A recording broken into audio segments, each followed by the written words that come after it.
you quote a philosopher who was herself a refugee, who basically said, well, there are human rights, but only if a human grants them to someone else. Yes.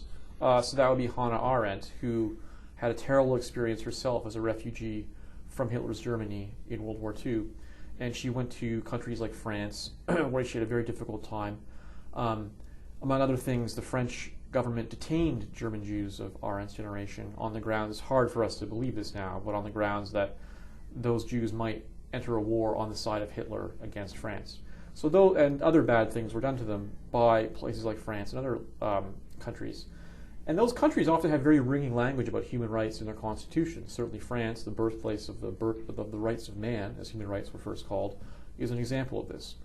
So Arendt looks around at this political universe on the one hand where you have all of this very robust language, like you point out, very sweeping affirmations of human rights in principle that is not matched in practice. And Arendt concludes from that there's something inherently fictional about this idea of inalienable universal human rights. She concludes it's better to think of rights as something that we acquire in virtue of our membership in a political community, so as a citizen of a country like France or Canada or what have you. So in the end, she's driven to this position of fairly radical skepticism about human rights. I don't go as far as Arendt. I don't think the right conclusion is to say, okay, let's just junk the very idea of human rights. But I agree with her really, I guess, in two ways. One is, I think she's right that refugees are a crucial test case for at least the enforceability of human rights. Because if you think of those rights that refugees can appeal to, they've lost whatever rights they may have once had in virtue of being citizens of a state. And the only real rights they can draw on now are those rights that they're supposed to possess in virtue of their humanity. So if human rights are going to be enforced, they definitely need to be enforced on this group, on behalf of this group. So I agree with Arendt that refugees are a crucial test case. I also agree with her that looking at the historical record, we do not find a very happy picture. Things have changed in several ways for the better since Arendt's time, but it is unfortunately still all too common that refugees do not have their rights respected in practice. So if we're serious about human rights, then this is an important challenge that we need to face up to and try to do a better job of reality matching our rhetoric. You seem to be an admirer of the way Canada, compared to other countries, tends to handle things as a result largely of the Singh decision, I guess. I'm definitely an admirer of the Singh decision. Maybe you should recap briefly what that is.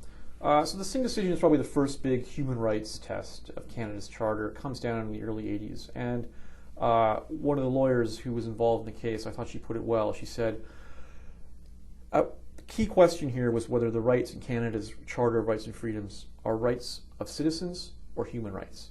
And unlike a lot of legal decisions around the world, this one was decided in the refugees' favor. And it was found that these people who come here and file refugee claims do have certain rights, even though they're not citizens of our political community. And that itself was a big breakthrough. But the actual right in practice was the right to an oral hearing.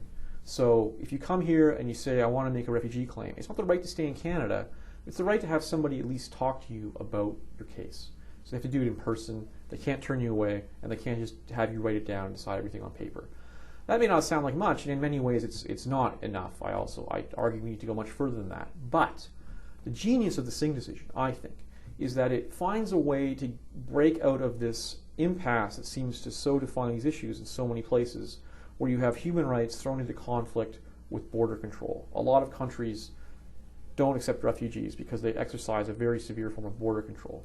Singh is a breakthrough, I argue, because it allows us to recognize the rights of refugees, but it's not the right to stay in Canada, it's the right to certain procedures being used to decide your case, to really look into your case in a proper way and determine whether you really are a refugee or not. That's compatible with, say, if we do find them to be refugees, maybe sending them to the US afterwards, transferring them from one country to another, which can be fair so long as it's done in a certain way. So I argue that this is a better approach than the right to asylum, which some countries have tried, and I argue is sort of an honorable failure in this area. So Singh is I think, a world historical masterpiece. The larger elements of Canada's system as a whole, unfortunately, is disappointing. All governments today seem to be disappointing in this area, but Singh points the way toward what an ultimately just approach might look like. At the moment, there are still people who are so xenophobic that they would like to kick them back, regardless of where they're coming from or who. Just you want to come here, you can't. There is a view that you do see that. And it gets used by politicians, which drives me crazy. Yeah, the political rhetoric around this issue, with one or two exceptions, is inevitably very disappointing. It's based on a fantasy, this idea that if we just make the system harsh enough, it's like refugees and refugee claimants will just go away. But people will always arrive at our borders who need our help. That's just a fact of life, no matter how harsh we make the system. Moreover, politicians tend to have a short-sighted focus on their own country in isolation from other countries. But there's been cases where one country has made its own asylum system harsher, harder to access, but then its neighbors make their systems even harsher. So this way of trying to stop them is only effective if your system is restrictive in relation to the alternatives. But what you really get is a race to the bottom. So it doesn't work in the end a lot of the times, because a country puts in these changes and loses its relative position as the worst place to go. Right?